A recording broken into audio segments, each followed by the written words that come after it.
자면서 들으면 더 편안한 야담과 옛날 이야기. 오늘은 가난한 농부, 삼득이의 운명적인 사랑 이야기를 들려드립니다.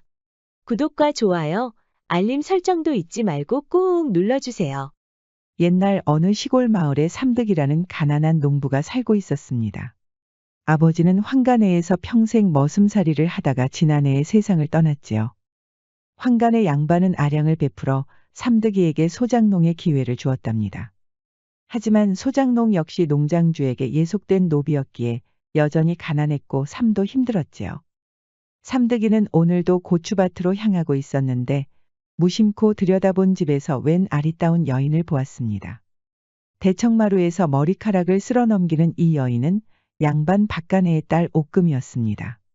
옥금은 대문 옆을 지나는 삼득이가 눈에 들어오지도 않았지요. 삼득이 행색이 누가 봐도 머슴살이를 하는 것으로 보였기 때문이었습니다. 삼득이는 옥금의 백옥 같은 피부가 계속 눈앞에서 아른거리는 것이었습니다. 일이 도저히 손에 잡히지 않아 계속 물만 벌컥벌컥 마시는 것이었지요. 그러던 어느 날 삼득이는 옥금이 놀이개를 사러 시장에 간다는 것을 알게 되었습니다. 쓰개치마를 입어서 얼굴은 보이지 않았지만 그 어여쁜 눈빛만 봐도 옥금이라는 것을 알 수 있었지요. 삼득이는 옥금을 따라가더니 불쑥 말을 건네는 것이었습니다. 저는 아랫마을에 사는 삼득이라고 합니다. 옥금 낭자를 보고 한눈에 반하였습니다. 그러자 옥금은 얼굴부터 찡그리는 것이었지요. 딱 봐도 노비로 보이는데 내가 누군지 알고 이렇게 말을 꺼는 거야? 송구하옵니다. 아버님이 큰 농장을 하시는 대보호라는 얘기는 익히 들었습니다. 그런데도 내가 나하고 어울린다고 생각하는 거야? 삼득이는 옥금의 태도에 울컥하고 말았지요. 신분 때문에 좋아하는 여인에게 말도 건네지 못하는 신세니까요. 삼득이는 그날 이후로도 옥금에게 계속 구애를 했지만 돌아오는 대답은 늘 같았답니다. 내가 몇 번을 말하니? 너는 내 혼례 상대가 아니니 너하고 맞는 여종을 찾아보란 말이야. 삼득이는 그때부터 어떻게든 돈을 벌기로 했습니다. 한편으로는 옥금의 아버지와 같은 대보호를 동경하고 있었지요. 그날 이후로 삼득이는 고추를 한번 팔아보기로 마음먹었습니다. 소장농 신세지만 일 하나는 기가 막히게 잘한 덕분에 고추 농사는 늘 풍년이었답니다. 농장주는 바로 황간의 아들이었는데 아버지처럼 아량이 넓어서 장사를 허락하였답니다. 삼득이는 보따리에 고추를 한가득 담고 시장으로 나갔습니다. 모처럼 농사꾼에서 벗어나 시장으로 나온 삼득이는 가슴이 탁 트이는 것이었습니다. 그런데 장터에서는 모두가 삼득이의 고추를 저렴하게 사려는 것이었지요. 아니, 이렇게 한가득 담아왔는데 겨우 그 정도 값만 쳐주신다는 겁니까? 이제 보니 여기서 처음 장사하는구먼. 고추를 팔고 싶으면 다른 데로 가야지. 다른 데라면 어디를 말하는 것이요? 그걸 왜 내가 말해줘야 하는가? 우리 같은 사람들이 괜히 상인이 된 줄 아는가? 삼득이가 한숨을 쉬고 있는데 뒤에서 웬 영감이 흐뭇하게 바라보고 있는 것이었습니다. 이복의 젊은이 고추를 팔고 싶으면 고추가 필요한 곳으로 가야 하지 않겠나? 어르신, 거기가 대체 어디일까요? 자네한테 가장 필요한 게 무엇인가? 본인한테 물어보면 되는 일 아닌가? 삼득이는 그제야 영감이 말하는 의미를 알 수 있었지요. 장터를 드나드는 사람들을 통해서 알아보니 여기서 그리 멀지 않은 마을에서 고추가 필요한 것이었습니다. 삼득이는 조언을 하였던 영감에게 깍듯이 인사를 하고 마을로 향하였지요. 예상대로 마을에 도착하자마자 금세 고추가 팔리는 것이었습니다. 이 마을은 닭과 오리를 키우는 농장이 많았답니다. 상대적으로 고추나 야채 등은 늘 부족한 것이었지요. 삼득이는 스스로 돈을 벌었다는 자부심이 들었습니다. 신이 나서 주막에 들러 술 한 잔 걸치고 싶었지요. 주모, 여기 술하고 소고기 좀 내주시오. 술은 내줄 수 있는데 소고기는 지금 다 팔려서 없소. 그럼 닭고기라도 있으면 내주시오. 닭고기도 없는데 어쩌나. 그냥 국밥 한 그릇 드시면 안 되겠소? 삼득이는 벌떡 일어나더니 옆 농장으로 뛰어가 닭을 잡아오는 것이었습니다. 주모는 삼득이의 우람한 근육을 보고 설레는 것이었지요. 지금까지 닭고기가 없다고 해서 바로 닭을 잡아오는 손님은 없었답니다. 주모는 서방도 없이 홀로 살다 보니 밤만 되면 늘 외로운 것이었습니다. 사내라면 저렇게 바로 실천을 해야지. 밤일도 아주 잘하겠구먼. 주모는 들뜬 기분으로 닭고기를 내왔습니다. 그러면서 술 한 병을 더 가져오는 것이었지요. 이건 죄송해서 하나 더 드리는 것입니다. 삼득이가 환하게 웃으니 주모는 더 설레는 것이었습니다. 보아하니 머슴살이를 하는 사람으로는 안 보이는데 뭐하다 오신 분이요? 고추 장사를 처음 시작했는데 하나도 남기지 않고 다 팔았답니다.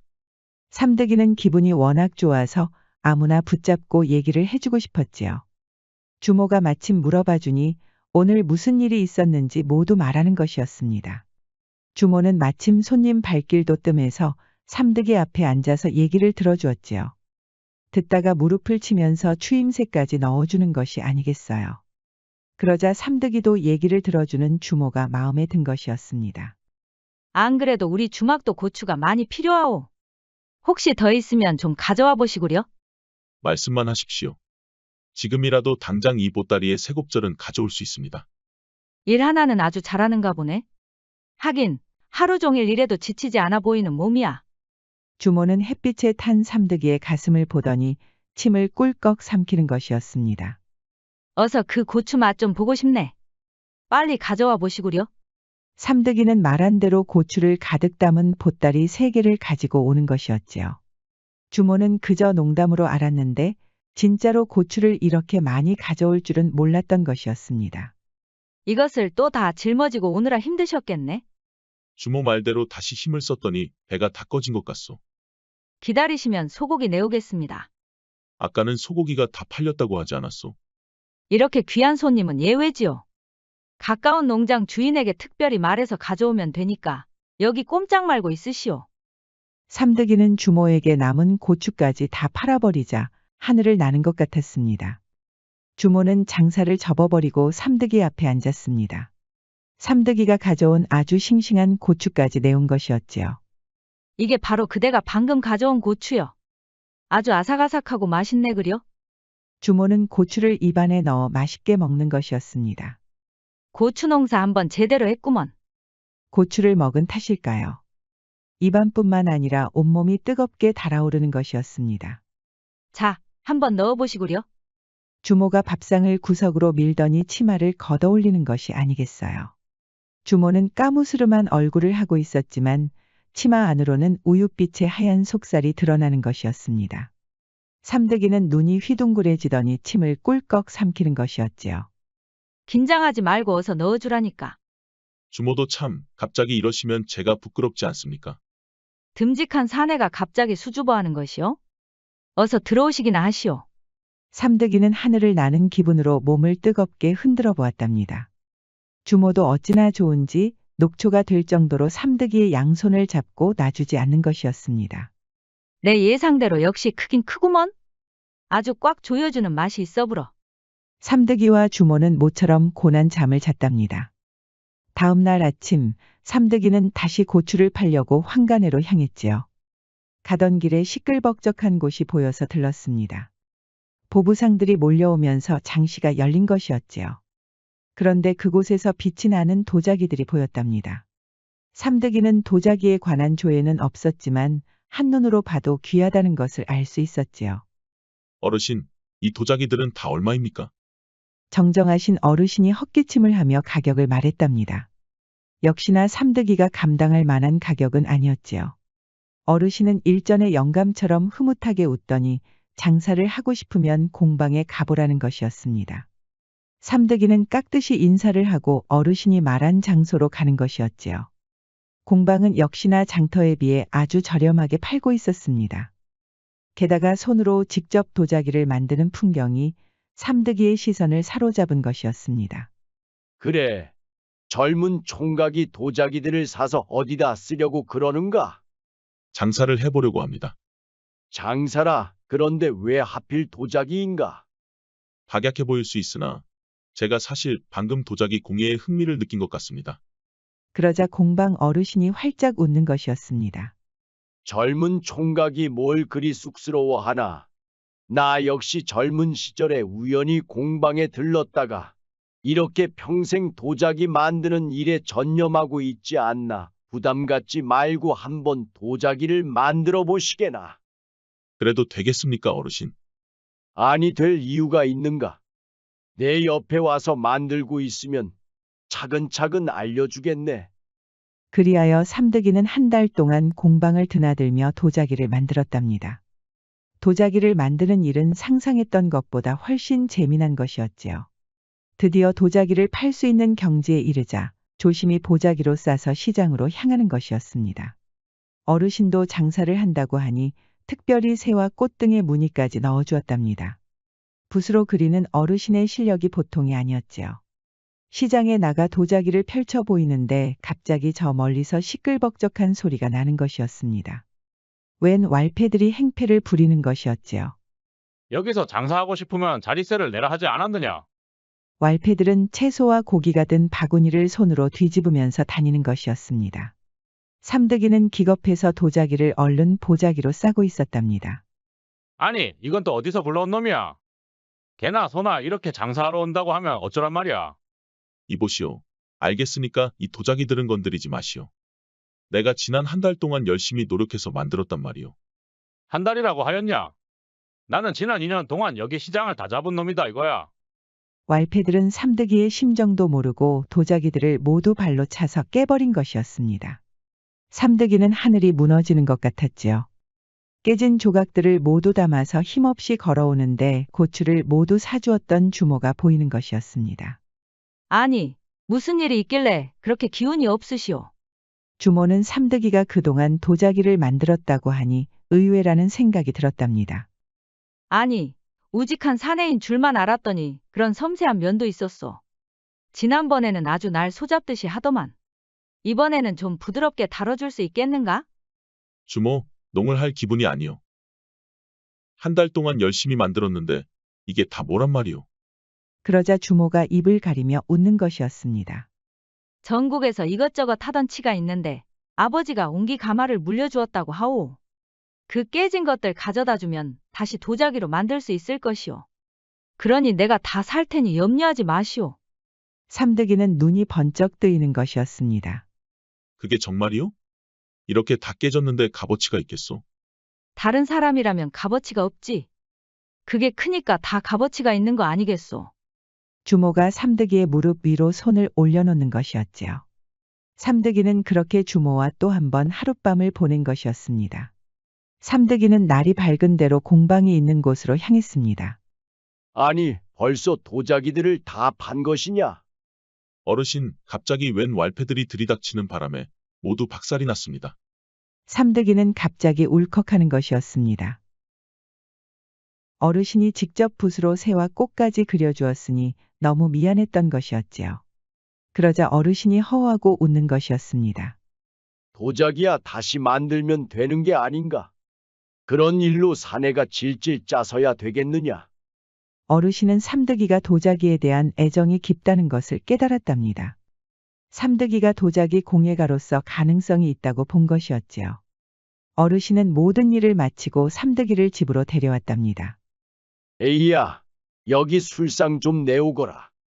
그러자 공방 어르신의 딸 여애가 방문을 열고 들어오는 것이었습니다. 여애가 삼득이 앞으로 술상을 내려놓는데 그 은은한 향기부터 반한 것이었지요. 가까이서 보니 숨이 막힐 정도로 아름다운 것이었습니다.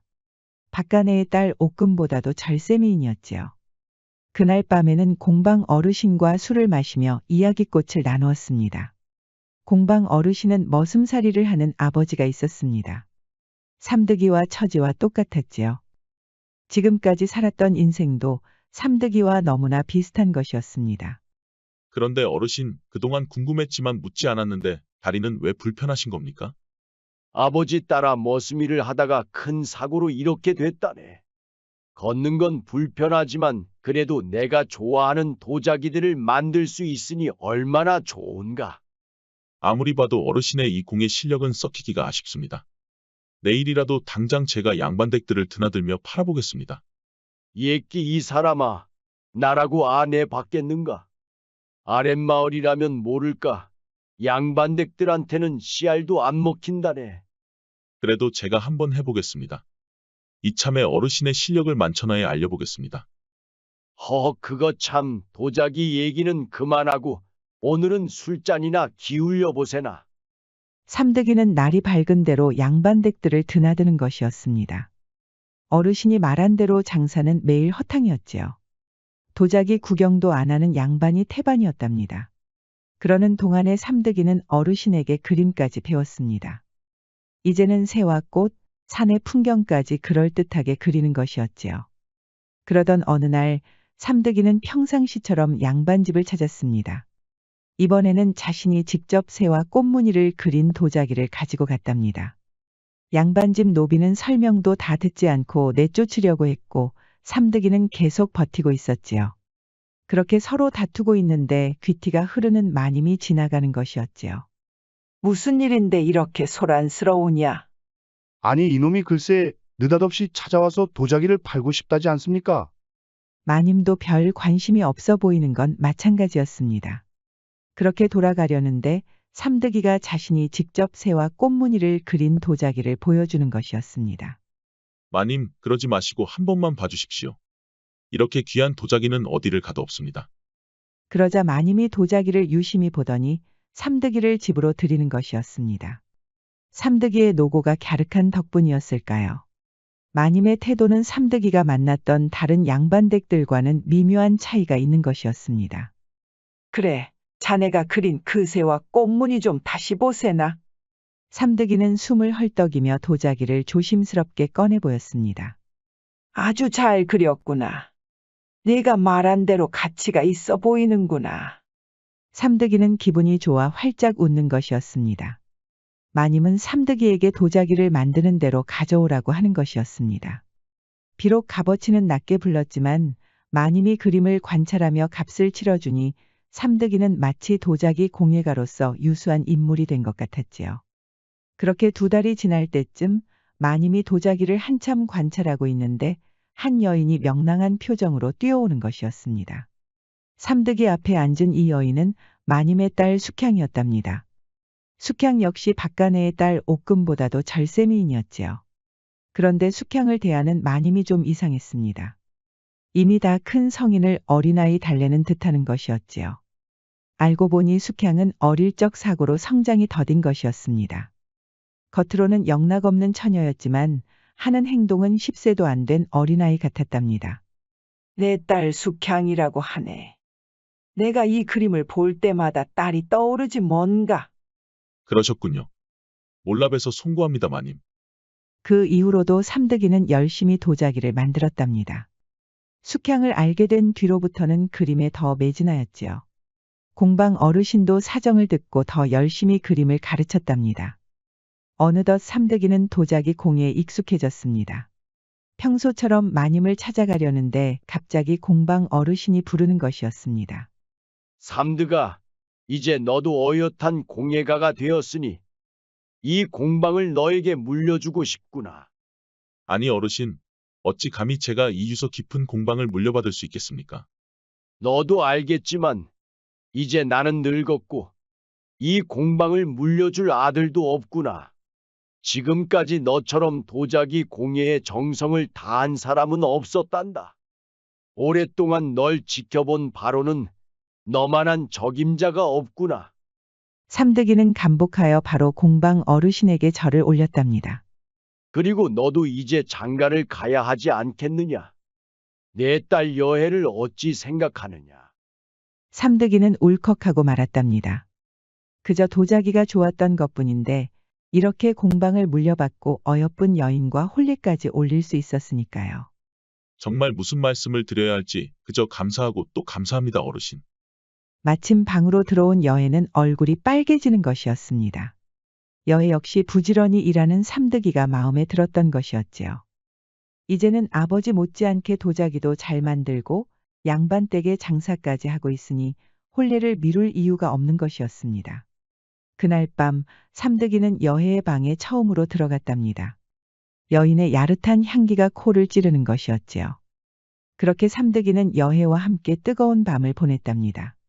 삼득이는 다음날 기쁜 마음으로 숙향 낭자가 있는 집으로 향했습니다.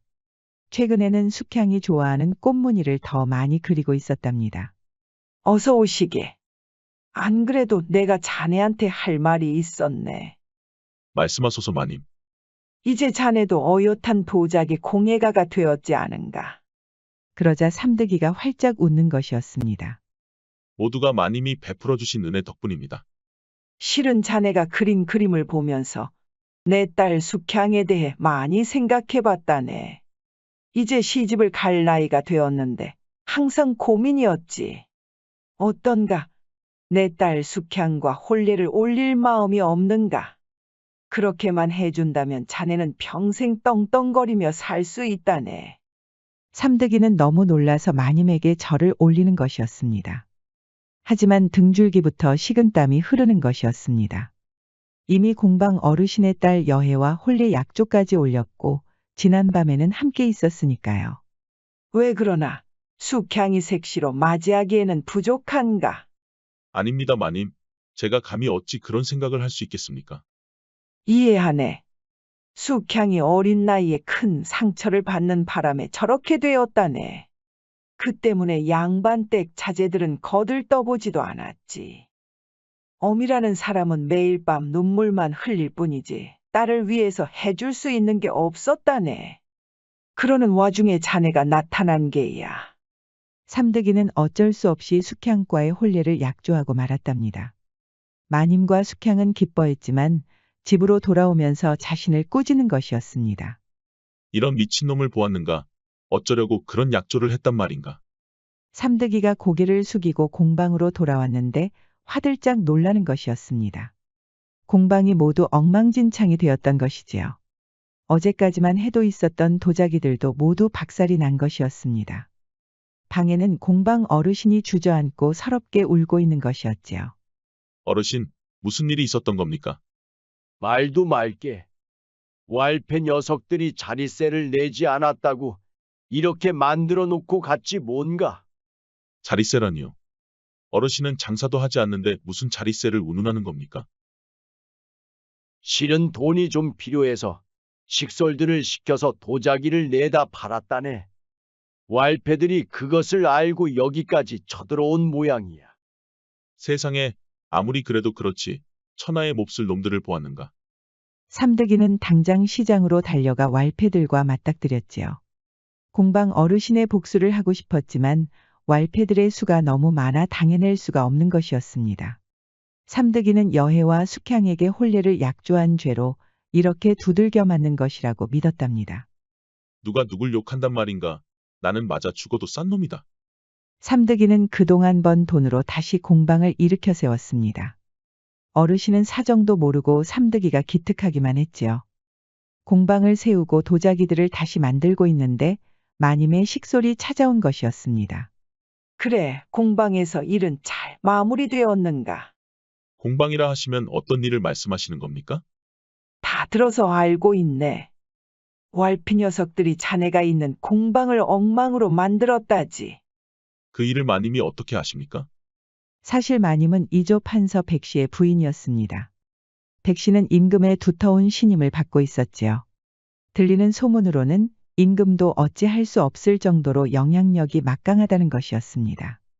마님은 백씨에게 부탁해서 왈패 녀석들을 모두 관가로 끌고 갔습니다.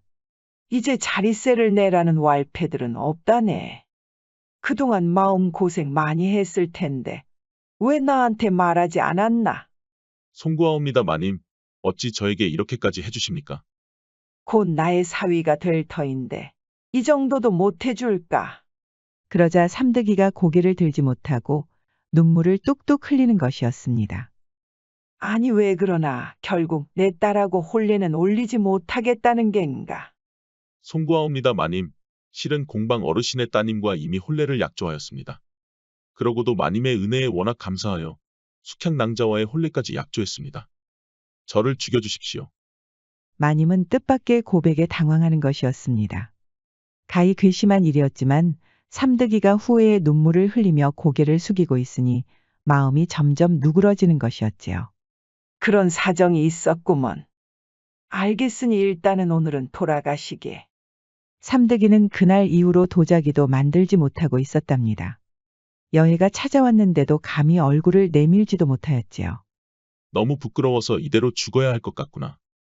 그러던 어느 날 마님이 보낸 식솔들이 온 것이었습니다. 삼득이는 그동안 잠도 제대로 자지 못해서 몸이 많이 안 좋아졌지요. 그런데 이게 무슨 일일까요? 삼득이가 힘겹게 고개를 들어보니 마님이 흐뭇하게 웃고 있는 것이었습니다. 당장 역정을 낼 줄 알았던 마님이 미소를 짓고 있으니 삼득이는 어안이 벙벙했지요. 실은 자네한테 못다한 말이 있었다네. 원래는 그 사람까지 데리고 와서 말해주려고 했는데 자네 마음고생이 이만저만이 아닌 것 같으니 이제 말해줘야겠구먼. 사실 마님이 삼득이의 도자기를 샀던 건 그림 때문이었습니다.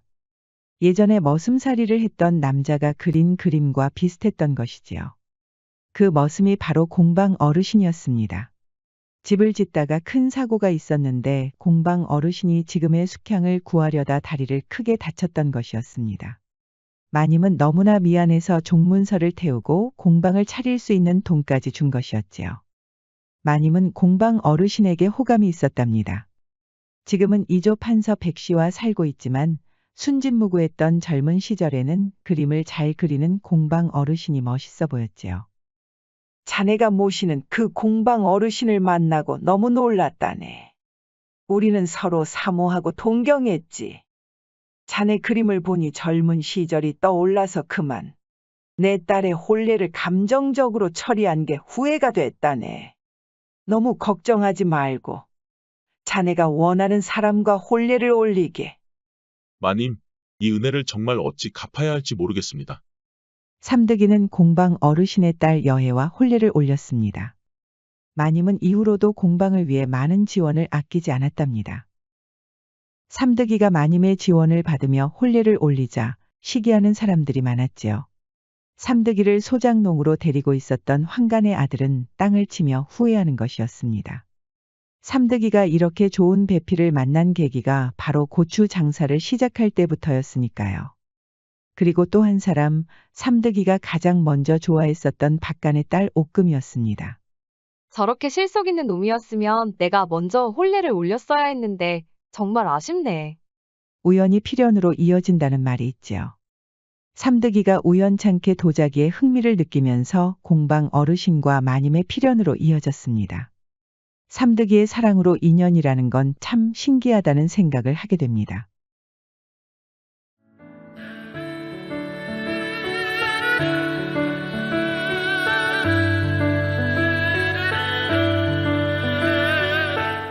야담과 옛날 이야기는 앞으로도 재미있는 이야기가 많이 준비되어 있습니다. 다른 영상도 재미있게 봐주시고 구독과 좋아요, 알림 설정도 잊지 말고 꼭 눌러주세요. 그럼 여러분 모두 오늘도 행복하고 즐거운 시간 보내세요.